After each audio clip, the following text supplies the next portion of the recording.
Let's get this sports podcast party started, all right?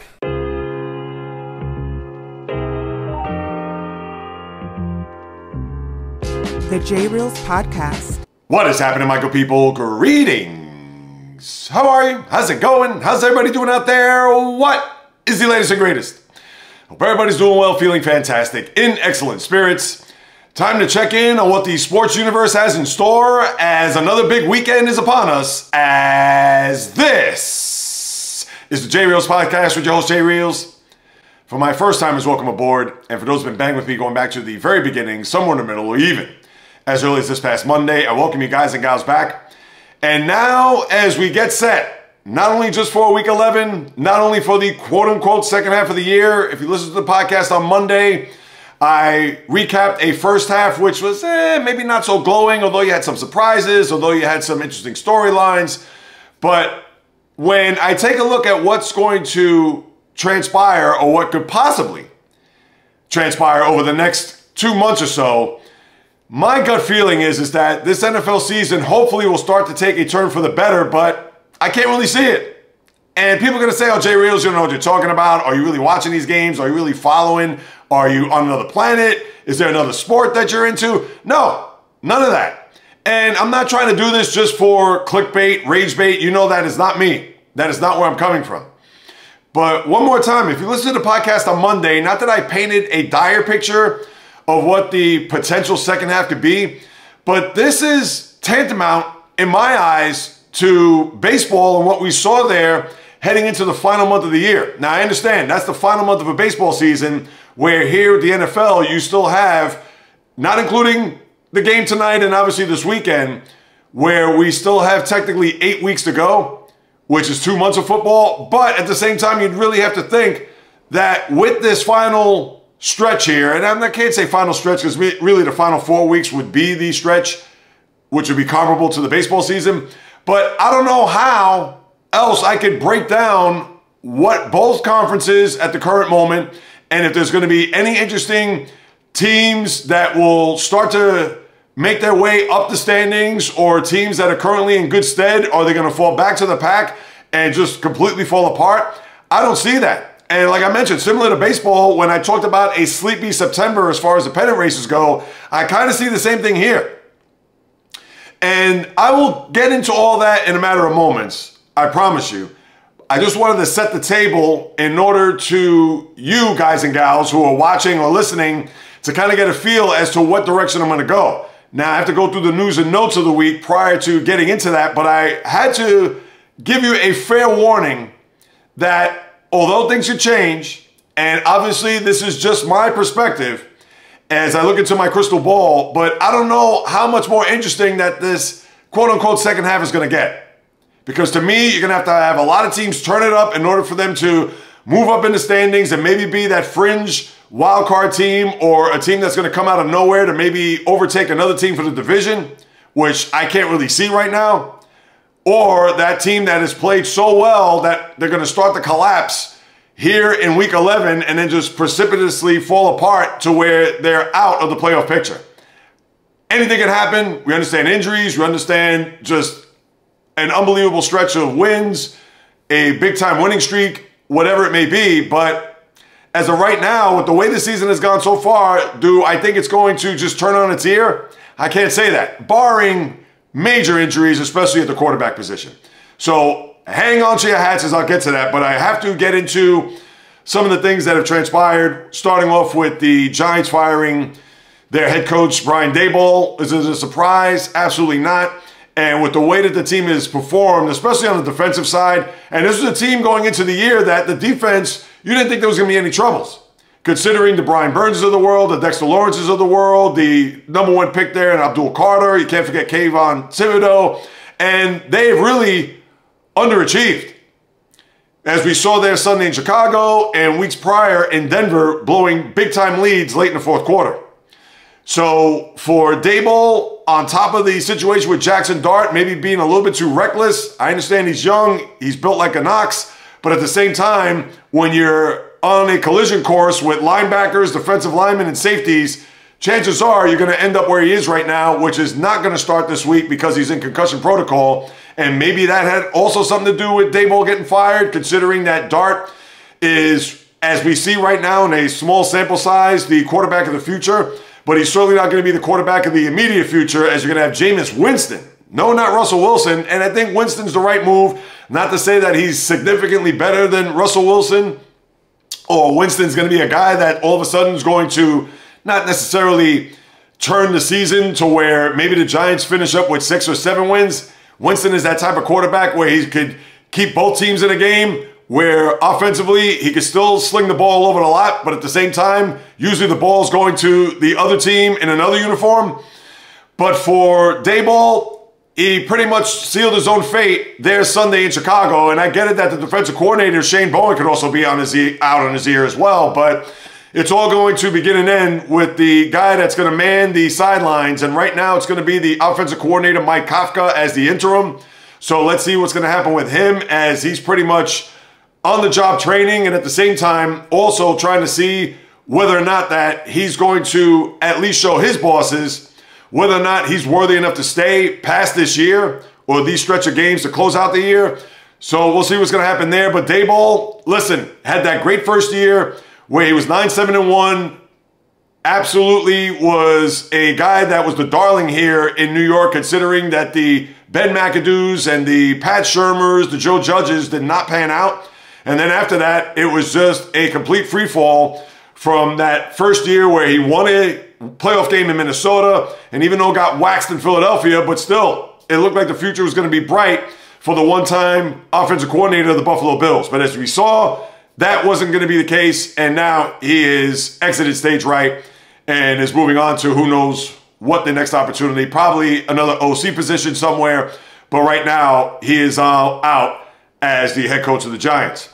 And then you had the other big story in Philadelphia, which is not surprising either. But if you're the coach of the Eagles, Nick Sirianni, and no matter how much he wants to poo-poo this with the press and how much he even wants to downplay it between the players in his own locker room, whether it be the quarterback, Jalen Hurts, and the player that I'm talking about in this case is A.J. Brown. And I understand he's a very emotional guy. He's going to speak his mind. And we know with the wide receiver position, they're nothing but divas. They always got something to say. They always have an attitude. They're always demonstrative on the field, whether it's catching balls for first downs or celebrating touchdowns or not getting the ball thrown to them. We know the history of the wide receiver here, especially over the last 20 years or so.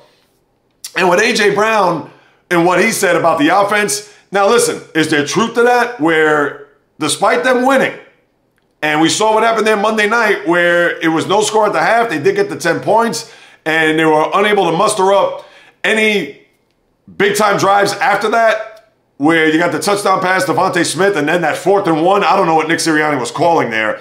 Late in the game where they had a shotgun inside handoff. I mean, that was just asinine, where it left the Packers with a bit of a sign of life in order for them to try to tie the game there late, and they weren't able to do so. But for A.J. Brown to come out and say, this isn't about my stats, this isn't about us not winning, but with the way the offense is sputtered, and I'm paraphrasing, that this team needs to wake up. They need to start performing at the level that they're capable of. And one more time, he's not wrong by addressing that with the media, but at the same time, it's just another distraction.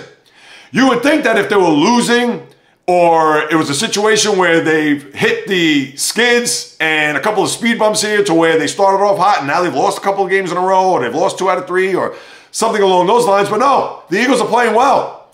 And I understand it is not pretty. I understand it isn't sexy when it comes to the way they move the ball up and down the field or the targets that A.J. Brown is or is not getting. And it's a situation where if you're in Philadelphia, you got to look at A.J. Brown and say, pipe down, my guy.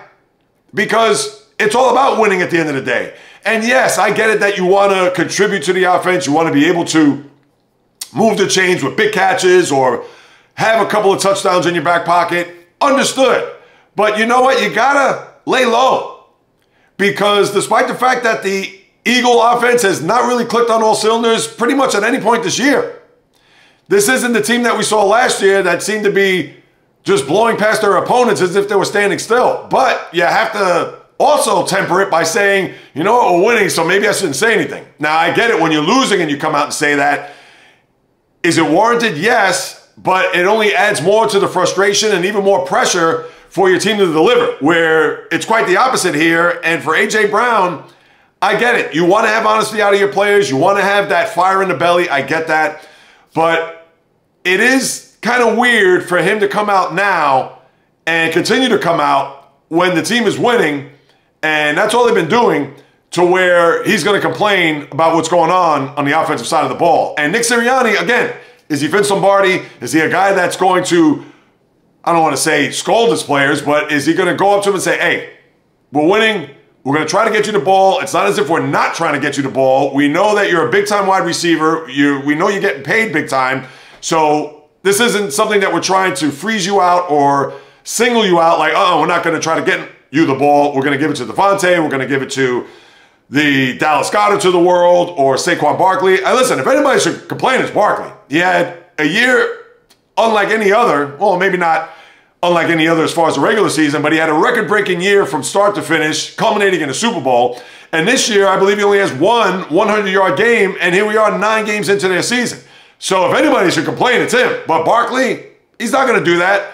But again, maybe it's just the DNA of the wide receiver, as I mentioned a couple of minutes ago. But yeah, he needs to pipe down. He needs to just chill out. There's no way for him to complain and make just matters even worse, considering that they're winning.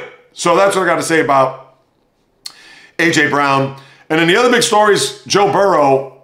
Back at practice, he has this 21-day window that you know whether or not he's going to be able to get back on the field, trying to get off of injured reserve. And he's targeting 2 weeks from tonight, Thanksgiving against the Ravens, and I believe the game is in Baltimore. So if he's going to be healthy, and I know he's probably going to do whatever it takes to get to a point where he's going to be under center there after everybody's gobbled up all the turkey and stuffing and sweet potato pie, but we got to see how that's going to respond, because if he's unable to play, then that 21-day window, that means he's probably not going to play sometime until the middle of December. So we'll have to keep an eye on that. But for the Bengals, who are trying to see whether or not that they could be a part of the AFC North mix, because you don't think that this team's going to make it into the playoffs as a wild card. But with Burrow back, and if he does come back as early as 2 weeks from now, who knows if they can split these next 2 games. Now they're in Pittsburgh, big division game, because they beat Pittsburgh earlier this year.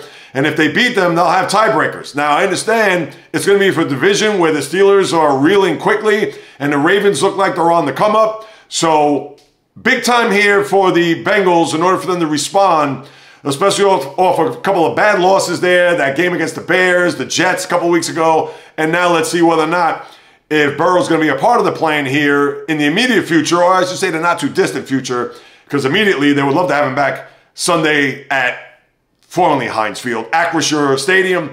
So we'll keep an eye on Burrow as he progresses along to see whether or not he's going to play in a couple of weeks.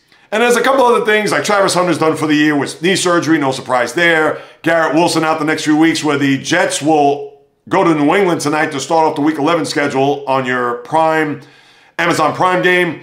And then you had the Steelers, speaking of them, with Darius Slay in the concussion protocol. They signed Asante Samuel Jr., formerly of the LA Chargers, just to add more depth. They want to keep Jalen Ramsey at the safety position. So with Joey Porter Jr., who's also been nursing his own injuries throughout the course of the year, but now you bring in Samuel. So let's see how that works out as the Steelers try to get back on the beam, as you know, playing the Bengals. Now, before I get to what's going to be a very interesting Week 11 schedule, and notwithstanding tonight, but you have some good games at 1, great games at 4, and of course the nightcap is fantastic. The Monday night game is a disaster. Cowboys at Raiders. I understand maybe for nostalgic purposes, if you're a fan of the Raiders and Cowboys going back to the 70s, not that they've ever played in the Super Bowl, but we know that those were the dominant teams, and obviously they're 2 teams that, despite the Raiders, who have not had a Super Bowl going back to the 80s, and their glory days are long gone, but they are a cornerstone franchise, and we know the Cowboys are the Cowboys. But as far as the second half goes, as I mentioned on Monday, and as I'll say right now, we know that the AFC is flipped upside down, where you have Colts, Patriots, Broncos. It's almost as if it's in the mid-2000s, where Peyton Manning and Tom Brady were ruling the roost there in their respective cities and teams. And then Denver was a team that was always in the mix there as far as the playoffs go. And at the bottom of that AFC bracket, you have the Kansas City Chiefs.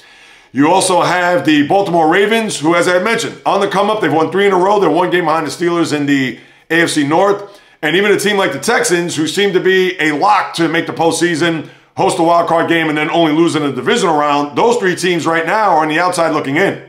Where the teams in the middle, whether you're the Chargers, whether you're the Buffalo Bills, even the Jacksonville Jaguars, who have the tiebreaker over Kansas City at the moment, you have to wonder whether or not are any of those teams, especially at the bottom, and we would think that the Bills and Chargers should be okay, although the Chargers have their history of blowing big games and finding new ways to lose. But the AFC right now, to me, it's those 6 teams. Whomever's going to win the AFC North, whether that's Pittsburgh, Baltimore, and all right, I'll even say Cincinnati right now because they have the leg up on Pittsburgh right now. They have not faced Baltimore as of yet, so anything can happen there.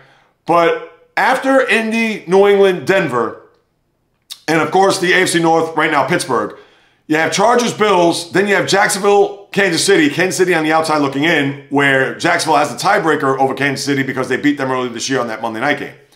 But you would think that Jacksonville is going to be a team that they're going to flail. They're not going to be able to find their way. Yes, they're going to win a few more games this year only because their schedule is easy. But do you really trust them? Trevor Lawrence, who has not really progressed into that #1 overall can't-miss guy that was going to be a surefire all-pro, maybe on the fast track to a Hall of Fame, that is not happening. And Kansas City, how could you bet against Mahomes even though they have a huge game in Denver come Sunday, which I will unpack in a little bit. But when you look at the rest of the AFC, other than the 7 seed with Jacksonville and Kansas City, you're looking at teams that are probably not going to make it as a wild card, whether that is Houston, whether that is even Cincinnati. And forget about the teams after that because you got Miami, the Jets. Don't even think about it. So as I'm looking at the conference, to me, it's who's going to battle out for that 7 seed because you think Buffalo's going to survive.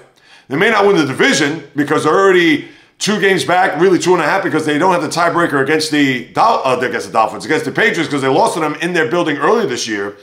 And then the Chargers right now looking pretty good at 7-3, although anything can happen with that organization.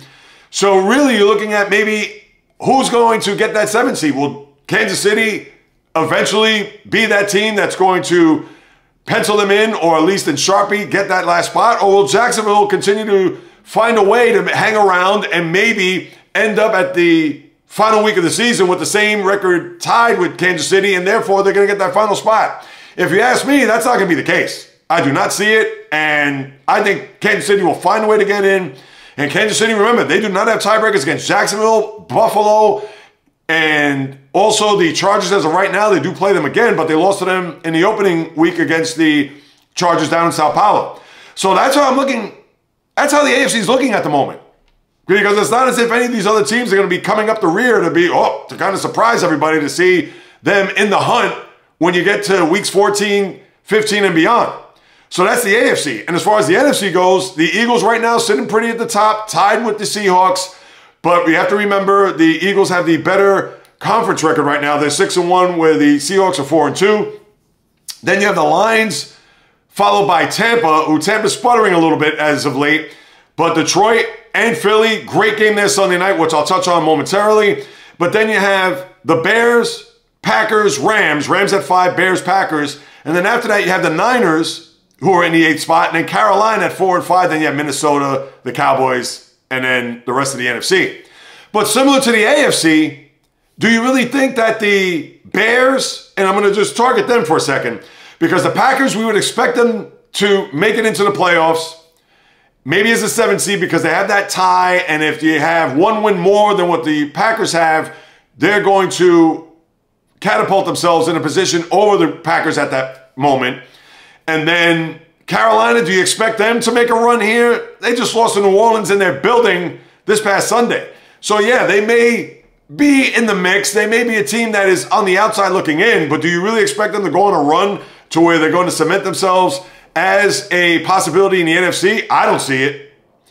So therefore, you're looking at the same mirror image in the AFC than you are here, because you're going to have Philly, Seattle, Detroit, Tampa, LA. Then you have Chicago, Green Bay. Those are your top 7 seeds. But I don't expect Chicago to be there. And they actually have a pretty tough schedule here down the stretch of the season.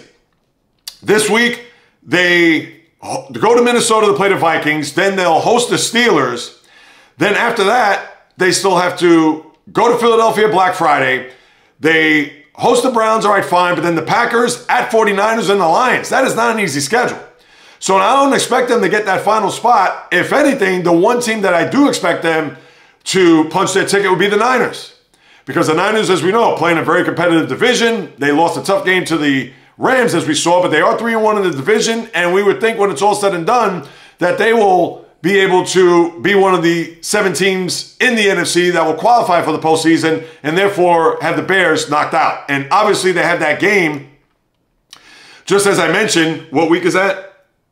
In week 17, where Chicago will go to San Francisco. So that right there is going to be a playoff game to see who's going to be in. Now, by that point, maybe the Bears will be in a bit of a tailspin. Therefore, they could be 2 games behind the Niners. But let's just say, for argument's sake, that the Niners had that 7 seed and the Bears have the 8, and they're 1 game behind them. If they win that game, they'll have the tiebreaker and have the 7 seed. But we'll have to wait. That's still a ways to go. And that's why, when I look at the second half, I don't see there being a lot of intrigue. Now, yes, if you're talking about seedings and tiebreakers when it comes to teams that are going to play against one another and fight for that seeding when you get to the latter part of December into January, all right, fine. But as far as a race, as far as 4 or 5 teams jockeying for 1 or 2 wildcard spots, or 3 for 1 or anything like that when it comes to combinations, I don't see it. I mean, if anybody out there can give me a scenario where, oh, I think the Bears are going to make it, or no, Jacksonville, for sure, they're going to be a 7 seed, they're going to knock Kansas City out, let me know. Please, leave a comment in the description box, because right now, the NFL in the second half, barring major injuries, and barring a team that, for whatever reason, something is in the water in that city where all of a sudden they're going to have a 4 or 5 game winning streak and propel themselves into the wild card or even to the division mix. Because I do not see it. I'm sorry. If you could come out with a better angle or have some sort of scenario where you could see something different happening here over the next 8 weeks, then please enlighten me, because I do not see it. And that is not far-fetched. That is not coming out of my rear end or something I just decided, oh, well, I said this on Monday, people, that when I went through the second half, and yeah, we could talk about weeks that have some very interesting games and matchups and things of that nature, but we have to take this, I get it, week by week, and we understand we have to let the season play out. But based on everything that I said, I can't see any drastic changes when it comes to the bottom of both conferences and all of a sudden it being a situation where now you have a bunch of teams in the mix and in the fold. I don't see it. And that is your NFL and your second half pretty much in a maybe not so big nutshell. Because, right, we could talk about the teams. Oh, do you expect Indy to do well? Do you expect this? Now, I'll touch on that briefly. I don't believe in Indy. I trust New England a little bit more, but if it's Kansas City going to New England, if New England ends up being a 2 seed, that could be quick work there for New England as far as the postseason goes. And then you have Denver, where their offense I don't believe in big time myself. I know defensively, no Patrick Surtain, which you got to also remember too. But those top 3 teams I don't trust. I trust more of the Ravens, who I think they're going to win a division when it's all said and done. Pittsburgh, I don't believe in them, and I'm a huge Steeler fan, but I don't. I could see them maybe getting in as a 7 seed, but do I have a lot of faith that's going to happen? Because they also have a tough schedule here in the second half, so I don't see it. Chargers, I think, will hang in there, but the Chargers, I think they're going to do Charger things come postseason, and that's going to be a big postseason for Justin Herbert, because that's going to be his 3rd playoff game after that brutal performance last year. So something to keep in mind as far as the Chargers go, if they do make it to the playoffs, and I think they will. Buffalo, listen, they don't have receivers. I'm not in love with their defense. I know that the Bills Mafia, they're going to try to will this team to a deep playoff run and hopefully to a Super Bowl, but I don't see it there either. And it's not because of what happened in Miami against the Dolphins this past Sunday, but they're a team that, yes, it's Josh Allen and everybody else. It's not like he has a great supporting cast on offense. He has good players, and not to say you have to have great players, but he doesn't have that go-to receiver. And James Cook is a very good back. He's not elite. And I understand not everybody can be elite in all pros and Pro Bowl players. I get it. But Josh Allen is expected to do way too much, and he can't shoulder the entire load in order to will his team to a conference championship game or even to a Super Bowl. So that's how I see it. And then the Chiefs, would you be surprised when it's all said and done that the Chiefs are going to win the conference again? Despite them being 5-4, it could be 5-5 when you get to about 7:30 Sunday night. That's how I see the AFC unfolding. And as far as the NFC, I understand the Eagles are the defending champs. For everything that I said, they're going to have all the turmoil and all the turbulence in their locker room, but they just keep winning games. And like Mike Tomlin said it best, there are no style points here. You win the game, you don't throw them back. Seattle, I still need to see more with Sam Darnold when the money's on the line. The Lions, I want to see them do well, and they have a huge game, which is going to be for seeding and could be for a 1 seed where they go to Philadelphia to play the Eagles, which I'll go through the schedule in a minute. And then you have the Buccaneers who are flailing a little bit, and do you trust them in the big picture? I don't, because of the coach. Rams, as a 5 seed, they're going to be dangerous. You would think that they are a team that, let's say they can still win a division and they can still battle for a 1 seed too because of their record when it's all said and done. But you also got to remember they lost to Philadelphia earlier this year, so they lose out on the tiebreaker advantage. So they have to have a better record at the end of the year. So if they win a division, they'll be probably as high as a 2, maybe a 3, depending on what the Lions do. And the Rams and Lions do play one another down the road. But the Rams, I think, could be dangerous. Bears right now, I don't know if they're going to make it to the postseason, to be honest with you, as everything that I mentioned earlier. I can see Green Bay, San Francisco. Green Bay I don't love. And I said this before early in the week on the channel, YouTube, at JAYREELZ. Jordan Love is a very good talent. You like a lot of things you see from him. But the one thing that he has that Robinson Cano DNA to kind of intersect sports. He's just too laissez-faire for me.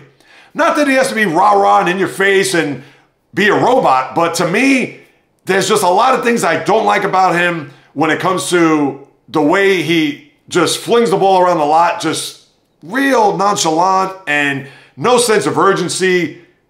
Can that change? It could, and he can't win big games. He can't beat big teams, as we've seen here, as I chronicled dating back to last year, not beating Philly, not beating the Lions and the Vikings in his own division when they were all pretty much clumped together there in the NFC North. That's what I like about him. And then the Niners, they can be dangerous, but defensively they're the walking wounded. No Nick Bosa, no Fred Warner. I know they're doing it with scotch tape and bubble gum. You can only hope that their offense is going to carry them at the end of the day, and they're doing it with Mac Jones and not Brock Purdy, which is a testament to Kyle Shanahan and his offense and his schemes, etc. But the Niners, I don't expect them to go deep. Could they be a dark horse? They can, but defensively, they're just compromised. And yeah, like I said, Carolina, I'm not going to buy into, save for the Vikings, etc., unless they go on a run, and that's like I talked about before. If somehow, some way, all of a sudden, J.J. McCarthy is going to become Tommy Kramer, look him up. Not that Kramer was anything to write home about as far as a big-time quarterback, but he had a success there back in the 80s. But with that being said, that's how the NFL is shaping down, or shaping up. I meant to say shaping up and shaking down at the same time, so that's why I screwed up there as far as my delivery goes. So my apologies for that. But as far as the schedule here, the NFL goes as follows. And you do have a great Week 11. You're looking at Sunday. We know about the game tonight. Sunday, thankfully, I believe it's the finality of the international games. Washington at Miami, but it's in Madrid. First ever game in Spain.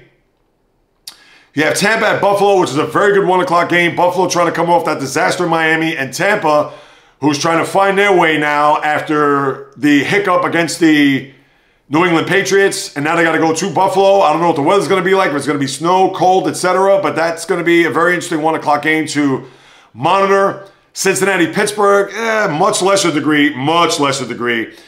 Chargers in Jacksonville, you never know. For tiebreaker purposes down the road, if Jacksonville does qualify for the postseason, that's a game that is a 3-star game, not a 5 or a 4-star.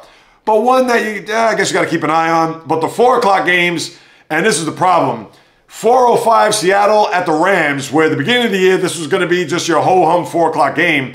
But now that is a marquee game. But because it's going to be overshadowed by Kansas City at Denver, the whole country is going to watch that game to see where Kansas City is going to stack, because if the Chiefs lose, they're not going to win a division. They'll be 5-5. Denver right now is 8-2. They haven't had their bye. So they would literally be, think about this, if they were to lose that game, they would be 4 games back in the division, because there'll be 3 in the loss and the Broncos will have the tiebreaker. Something tells me that Kansas City will find a way. We know how great they are coming off of buys. So that is going to be one where we're going to see where Denver stacks up against the Chiefs. And the Chiefs right now wounded, whether or not they're going to be able to pull a rabbit out of their hat to get a win in the Mile High City and get themselves closer to the Broncos in the division. The night game, Detroit and Philadelphia, has playoff implications abound, especially when it comes to the tiebreaker. Forget about the game Monday night. So you have a very good Sunday schedule there in the National Football League. And the bye teams, you have Indianapolis and New Orleans. They will be off this week as we conclude and put a lid on Week 11 here for this segment. Now let me get to the college game, because one thing I thought about this week, and interestingly enough, I know was a talk on my live stream yesterday, and if you are unaware, every Wednesday as well as Mondays and Thursdays, but Wednesday, high noon, Eastern time on YouTube. I also do a podcast pregame, 9:30 a.m. Eastern, every Monday and Thursday. So for the live stream yesterday, one of the angles that I had was, is college football right now better than the NFL? Right now. I'm not saying overall, I'm not saying all time, saying right this very moment. I bring that up because college is very unpredictable. And with the way the NFL season has formed and could possibly even play out here, as I've detailed over the first half hour, college football, from one week to the next, you don't know what you're going to get. And just because the team loses that's top ranked or ranked in the top, let's say 12, that if they lose, that all of a sudden they're done for the season, they are not. But it certainly adds a wrinkle to what the suspense, the intrigue, and even drama that could unfold here, especially over the final few weeks of the college football season, that to me, I think is better. And with the games this weekend, as I'll take a look at, and I'll expound a little bit more on that in a minute, but the schedule isn't great. You have a few games that are certainly worth watching. And it all starts at noon, where you have Notre Dame playing at Pittsburgh. Now, Pittsburgh is ranked 22nd. I would think Notre Dame will be fine. But Notre Dame is a team that has 2 losses on their ledger, as you know, to Miami and Texas A&M. And for them to get another loss, no matter how much the committee is going to want to push Notre Dame by any means necessary, they will have almost no choice but to not put them in if they happen to lose in Pittsburgh there Saturday, high noon. Then you also have the 3:30 window, where Oklahoma at Alabama. Oklahoma right now is a team that is hoping to see whether or not, and this would be a huge win for them, Alabama, even if they lose, and they can afford to lose, they only have the 1 loss, as you know, way back when they lost to Florida State. But this is what I'm talking about, the intrigue, the suspense, the drama. If Alabama does happen to lose at home to the Sooners, then you're going to have a scenario where, although Alabama will still be in the conversation as far as the college football playoff, but they may not be a bye anymore. Because right now, they currently, the way the committee has it stacked up, they have the 4th seed, which means they have an opening bye. But if Oklahoma happens to pull some magic and win in Tuscaloosa, then you have to look at Alabama as a team that's going to fall down the pecking order and maybe be somewhere between 6 and 8. Because they're going to host a home game. They're not going to fall anything south of 8. Especially 9 through 12.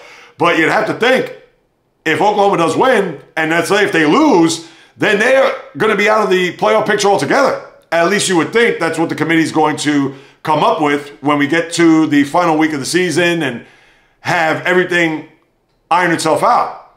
So that is an enormous game in the SEC that we'll keep an eye on. And then you also have, in that window, Iowa and USC. Now, those 2 teams probably won't make it into the college football playoff, but stranger things have happened. If teams start falling by the wayside, and one of these two teams, more so USC because they're ahead of them in the standings or in the rankings. But like I said, stranger things have happened. Now, I don't expect them to get there, as I mentioned, but that's a game that you're going to have to, at least at arm's length, just keep your eyes peeled to see how that could unfold in that window, although everybody's going to watch Oklahoma, Alabama. And then the nightcap, the game of note is Texas and Georgia. And we know that is an enormous game because for Texas, who looked like they weren't going to find their way, but after beating Oklahoma, and now they're in a spot where they have a very tricky schedule. They go to Georgia and they have to play Texas Tech, who's ranked number 3 and currently have a bye in the playoff system. So if Texas finds a way to win at Georgia, it'll be similar to what we've seen with Alabama if they lose to Oklahoma. So Georgia will fall out of the top 4 to where they'll still host a playoff game but not have a bye. And if Texas wins, that's going to push them up to maybe in the top 8 to where they may be able to host a playoff game, considering they're currently at 10. So those games have major playoff implications there abound that we're going to see throughout the course of the day. Notre Dame, Pittsburgh, where I think the Fighting Irish will find a way, although Pittsburgh, the Panthers have played well and have gotten themselves in a position where they're in the top 25. And for the 3:30 game, as I mentioned, Oklahoma, Alabama, doesn't get any better than that. We'll see how that shakes down. And then, of course, the nightcap, Texas, Georgia.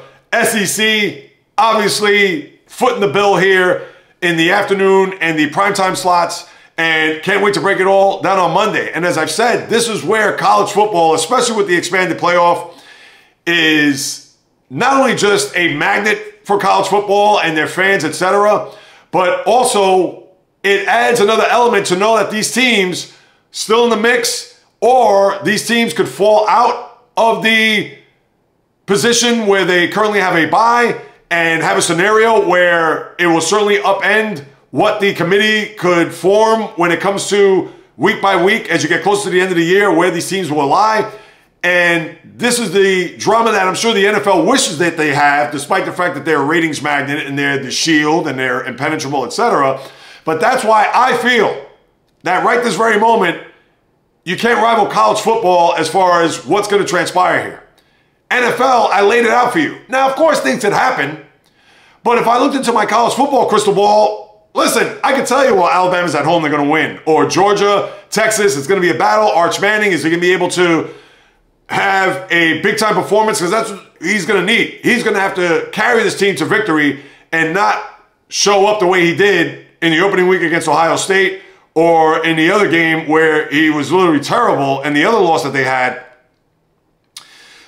at Florida. So which Arch Manning is going to show up is going to be critical in order for the Longhorns to win in Athens. So I can't even tell you that, oh yeah, Georgia's going to win and Alabama's going to win, and it's going to be chalk. Those teams could lose. Those teams aren't bulletproof.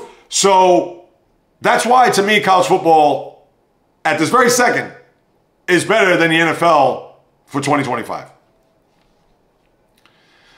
All right, now let me turn my attention and lace up the high tops as I go through the association, the NBA, where you have a lot going on, a lot that's happening, especially last night. You had situations where Nikola Jokic scored 55 points to match what SGA did earlier this year. In double overtime, he did that. But the Nuggets, who are flying, having a big-time year, big-time start to their season. Then you have the scenario with a Knicks fan. They're currently holding their breath. Jalen Brunson, late in the game against Orlando last night, turned his ankle to where he left in a walking boot and crutches. And it's the same ankle that he hurt last year, where he took a lot of time off and was unable to play down the stretch of the season and was ready for the postseason. And as we know, they had a big run to the conference finals. But now the Knicks fan is sweating and biting their fingernails to know what the prognosis is for their franchise and face of the franchise, for that matter. So with that, and then Oklahoma City just continues to keep on thundering along. They waxed the Lakers there last night, blew them out by what, 30-some-odd points. And they are 12-1 and looking like the juggernaut that they are. No NBA final hangover from last year, as they are by far head and shoulders better than any team in the league. And that's including the Detroit Pistons, who are on a winning streak in their own right. Now 10-2, tops in the NBA Eastern Conference. And listen, We knew how good of a nucleus and young team that they have. Did you expect 10-2? I didn't. And they've won, what, 8 in a row at this present moment? So you got to give it up for what they've done here in the early part of the season, because the rest of the conference is pretty much either at 7-4, 7-5. You have a cluster of teams that have that type of record. And as I pull that up real quick, you're looking at, after the Cavs, who won in Miami last night, they actually split those 2 games with the Heat. But you have the Knicks, Sixers, Hawks, Heat, and Bucks, either 7-4, 7-5. And then you have the Raptors 6-5 after that. Bulls have hit the skids because they lost 4 in a row. And then you have the Celtics who are on the outside looking in. Nobody cares about the Celtics right now, although they did beat Memphis. And Memphis continues to get ugly there as they've lost 3 in a row and they are 4-9. But what's even worse, the Clippers, 3-9. They've lost 6 in a row. You got to wonder, Tyronn Lue, is the team falling apart? And then Bradley Beal, done for the year, as he has to get surgery, I believe, on a hip. So the guy that they brought in from Phoenix, albeit by buyout, and thought maybe he could get his career resurrected out in LA, not the case. So he is toast. So you're not going to have his point production off the bench, or even in the starting rotation for that matter. So the Clippers are trying to find a way to see what they could do to get themselves back in good stead there in the Western Conference. But the big news of the week was what happened there in Dallas. And we've been down this road before, and it comes to no surprise when the GM, or former GM now, Nico Harrison, gets shown the door out as their general manager. And we know about the trade with Luka Doncic, and not to revisit that and rehash that and all that. But it's sad that he is the fall guy here. And to an extent, you have to understand, and rightfully so. But he is not the main culprit here. The bigger person to blame, and I said this early in the week on the YouTube channel at JAYREELZ, is the owner. No, it's not Mark Cuban, as you know. It is Patrick Dumont. And here's the problem where you have guys who may be brilliant businessmen. They are successful for a reason, and to be able to purchase an NBA or even sports franchise for that matter, they have to have the acumen and the know-how to get to a point to where they have the luxury to own an NBA franchise. But here's the thing.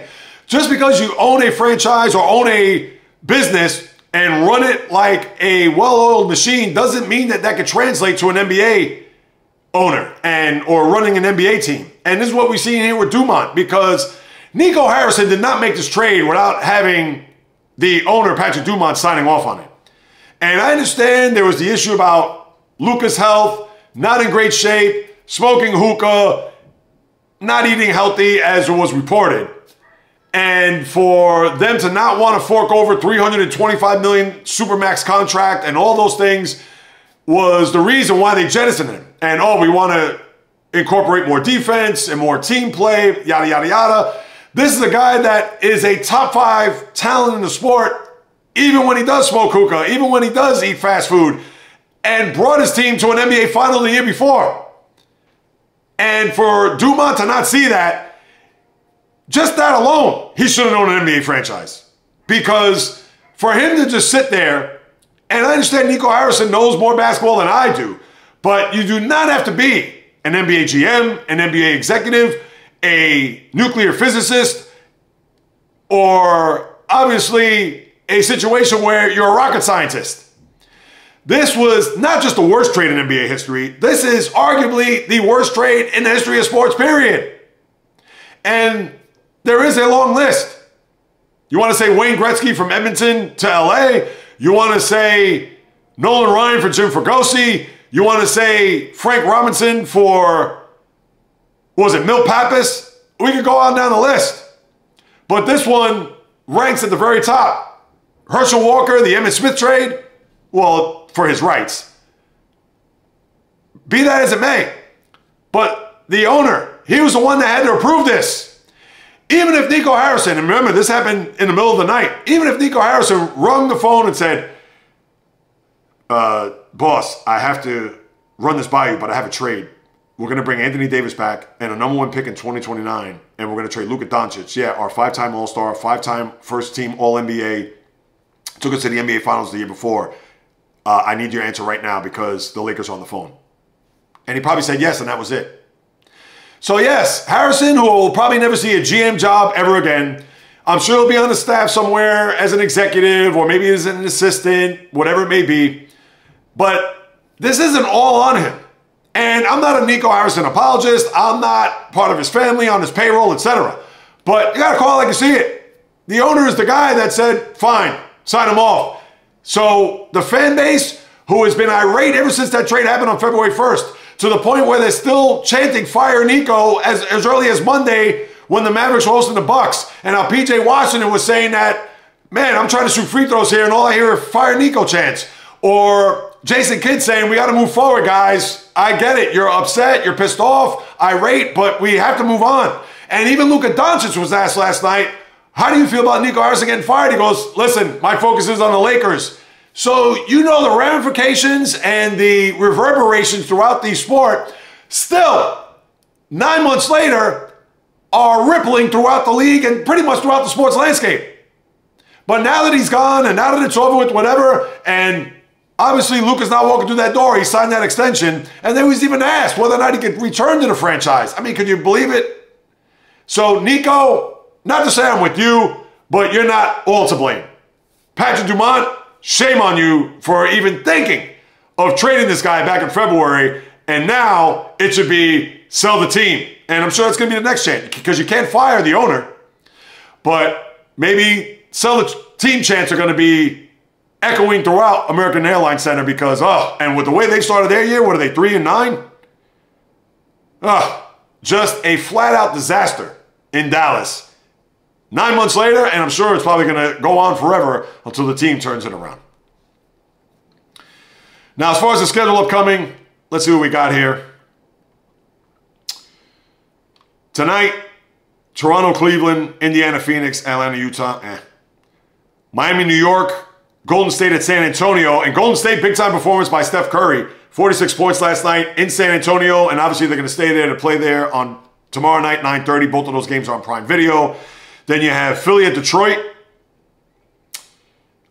Charlotte, Milwaukee, Lakers in New Orleans, Clippers in Dallas, Charlotte, Milwaukee. Saturday, Memphis, Cleveland, Oklahoma City, Charlotte, Lakers in Milwaukee, good game there.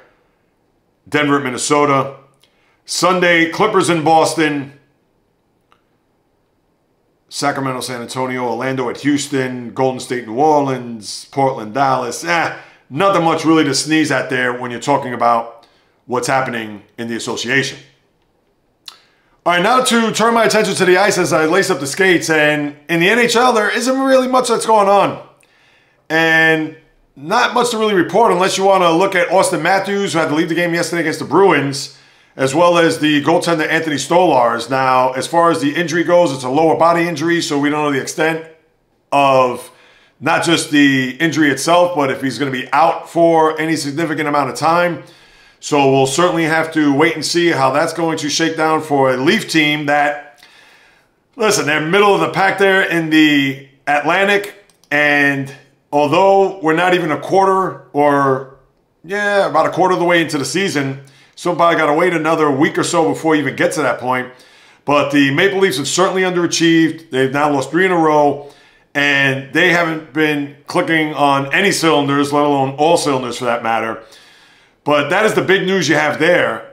Because besides that, the Bruins, who have played well here, they've won 7 in a row and are tied at the top of the Atlantic there with the Canadiens, who have certainly been very good here in the early part of the season. Besides that, Colorado's still playing well. Winners of 4 in a row. They only have 1 loss in regulation this year. So kudos to what the Avalanche have done here over the first, 17 games or so. Devils are playing well, top of the Metropolitan, 3 points ahead of Carolina. Penguins cooled off a little bit, but they have overachieved to this point. Then you have out west, Anaheim has been an early surprise. Although I thought they were going to be a team that I picked them as an over this year with a lot of veteran presence, then bringing in Chris Kreider, and they've actually have done very well to start off their year. And in Edmonton right now, they're in the midst of another long trip. Remember, they came east after the first week of the year. They played the Islanders, Rangers, Devils, as well as Red Wings and I think Ottawa. So they came east and went west, and then now, last night they won in overtime against Philadelphia, so now they're doing a Mid-Atlantic. Well, Northeast to Mid-Atlantic, they're going to play, I believe, Carolina. I know at the back end of the trip, they're going to Washington as well as Tampa, a rematch against the Panthers down in Sunrise the Saturday before Thanksgiving. So they're in the middle of a long road trip right now, which started last night in Philly. So you got that going on. I'll go through the schedule in a minute. But other than that, the NHL is what it is. Rather quiet. Not a lot of stuff happening off the ice. I know you talked about mentioning the injury to Austin Matthews, which could be big.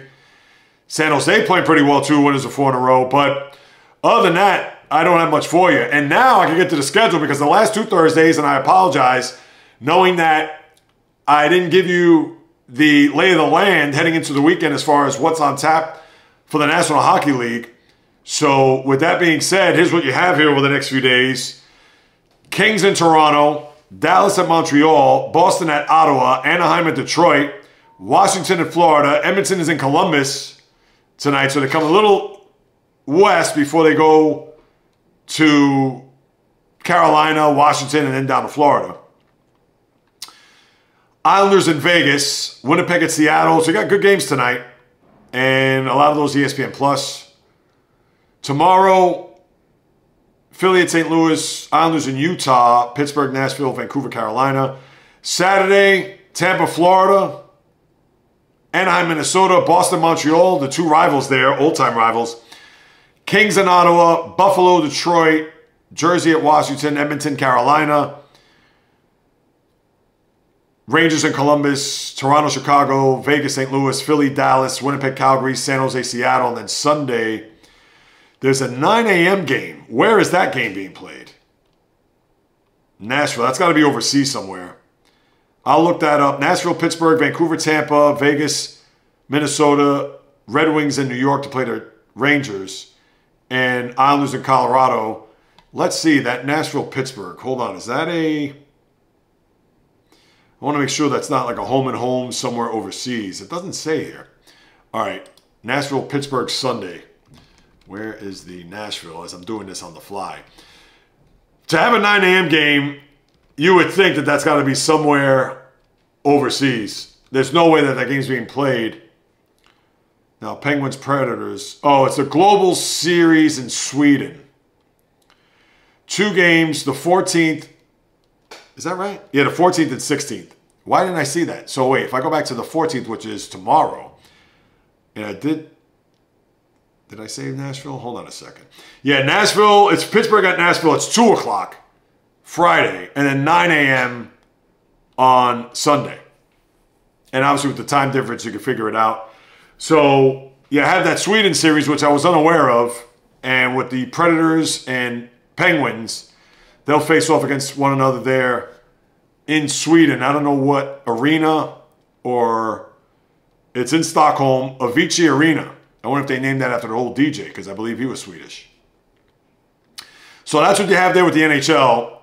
And as far as baseball, I'll land it right here, where, as I get into the batter's box, you have a situation with the postseason awards, pretty much chalk up until this point. Your Rookie of the Year, the A's, Nick Kurtz, the Braves, Drake Baldwin. Then you have the Manager of the Year, which could be a first time for both Stephen Vogt, Pat Murphy. They've now won back-to-back last year and this year, Manager of the Year, Guardians, and Brewers, respectively. And I can't recall off the top of my head when you had back-to-back Manager of the Years in both leagues. Now, grand scheme of things, does anybody care? One more time, I have to go back and look. I didn't do some research prior to, but you had that going on there Tuesday. And then last night, your Cy Young was Tarek Skubal of the Tigers in the American League and Paul Skenes of the National League. And you would think it's going to be chalk tonight, although there'll be probably a close finish between Cal Raleigh and Aaron Judge in the American League and Kyle Schwarber, Shohei Ohtani in the National League. Now, I would think it's going to be Shohei and Aaron Judge. And if that's the case, that would mean Shohei Ohtani, if he wins the National League MVP, would not only be back-to-back, But he would have won 4 of the last 5. But 2 in the American League, 2 in the National League. Has that been ever done?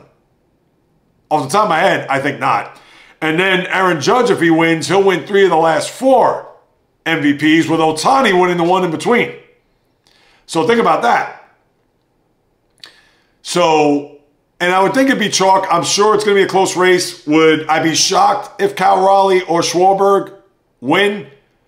Maybe I'd be more shocked if Schwarber won, although I thought Schwarber was going to be the front runner to win after he had that 4 home run performance. When was that? In late August, I think it was. And I forgot, it was against the Braves at the 4 home runs. But right now, it could be Ohtani. And Raleigh, a lot of people are going to think with his record-setting performance, most home runs by a catcher in the regular season or in a single season, most home runs by a switch hitter, most home runs in a single season, Mariner history, etc. But Judge leads all the other numbers, whether it's batting average, slugging, on base, I mean, you name it. So I would think it's going to be Judge and Ohtani. But to talk about Skenes for a second, I know there have been reports about him suggesting, maybe not suggesting, but him saying that he would like to be traded to the Yankees one day, considering he still has 4 more years left in a Pirate uniform. And of course he refuted that. And the GM said that, we're not even entertaining any trade offers, which they shouldn't, because if they do, they should just fold up shop and not even be a Major League Baseball team. But for Skenes, and I'll just say this to the Pirates, can you just sign the man now? Sign him to a 6-year, $180 million deal, and that's it. Now, you would take away the arbitration eligible years, which would be after next year, after his 3rd year. And then you don't have to worry about having to deal with, oh, should we trade him now? It's getting closer. It's now 2 years left. It's now 1.5 years. Do we trade him at the deadline? No. Just sign the guy, because, one more time, if you're going to fool around, and I get it, he still has 4 more years left. But when you get to the arbitration eligible years, you're going to have to pay him in upwards of $20, $22, $24 million. And who knows by the time you get to 2030 what that final year is going to be. So I would think he's won a Cy Young. He's going to be 24 in May. Why don't you just say, here's 6 years, $180 million. That's it. And at that time, that 6-year contract will bring him up to age 29, where he would still get a big-time payday. But at least show your fan base, show the city that you're not trying to wait this out, that you're not trying to look at just the year by year or just looking at next year. This guy is right now your franchise, and he only pitches once every 5 days. He's not an everyday player. So do the organization what's right. Do the fan base and the entire city a big giant favor. Just offer him a contract, and I get it. If he turns it down, then you got to have that over your head for the next few years. But you know what? At least you're trying. And by the way, Scott Boras is not his agent. He has from ISE, that, what is it? Independent Sports Entertainment Agency. Just have him, he has 2 agents, by the way. Have them go to the Pirates and say, hey, any talks about an extension? And maybe the Pirates will come up with something. Because Ben Sherrington, he says he's not going to make any trades, especially not this early in the game, only 2 years in. But guess what? It'd be nice if you slid a contract across the table and said, listen, we are the Pirates. We understand that we want you here. We want you to be a part of the fabric. And I know Skenes has said all the right things as far as, oh, I want to win, but I want to win here. Good for him.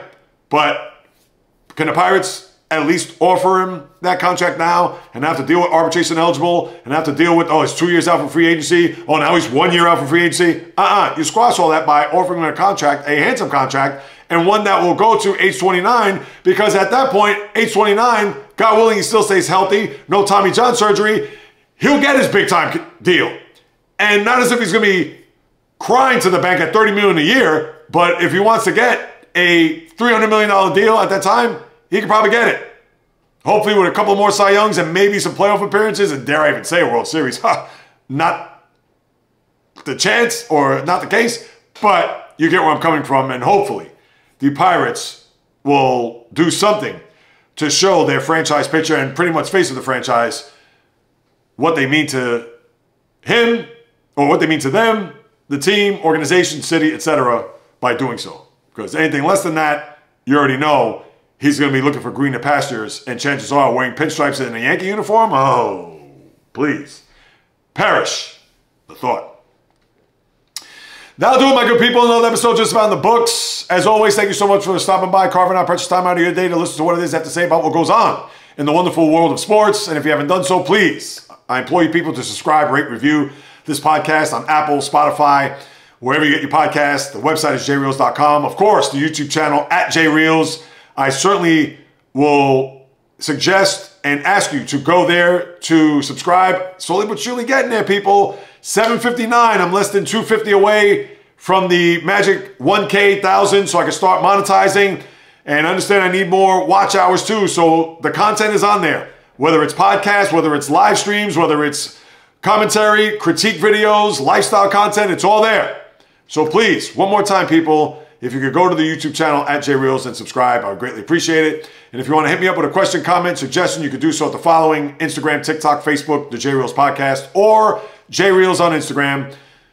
On Twitter, JAYREELZ1, just a number. The old-fashioned way, the JAYREELZ Podcast at gmail.com. I'll be more than happy to follow up with you guys and gals. And of course, again, when you spread the word about the podcast, about the live stream, the channel, etc., take a screenshot, send it to me on my aforementioned social media accounts. I'll post it up, send them out to your family, friends, foes, frenemies, whomever that loves sports content, lifestyle content, you name it, because whether you do or do not know, this is what I love to do, people, in the blood and the DNA, as I always like to say, since birth. Because as long as I sit in front of this camera and microphone, I promise you, I will deliver nothing but passion, fire, energy, fury with my thoughts, opinions, critiques, praise, analysis, feelings on anything and everything that happens on the worldly diamond, ice, gridiron, hardwood, golf course, racetrack, tennis court, boxing ring, octagon, you name it. From my lips to your ears, from my heart to your soul, from where I am to wherever you are, the JAYREELZ Podcast always comes correct, direct, and in full effect.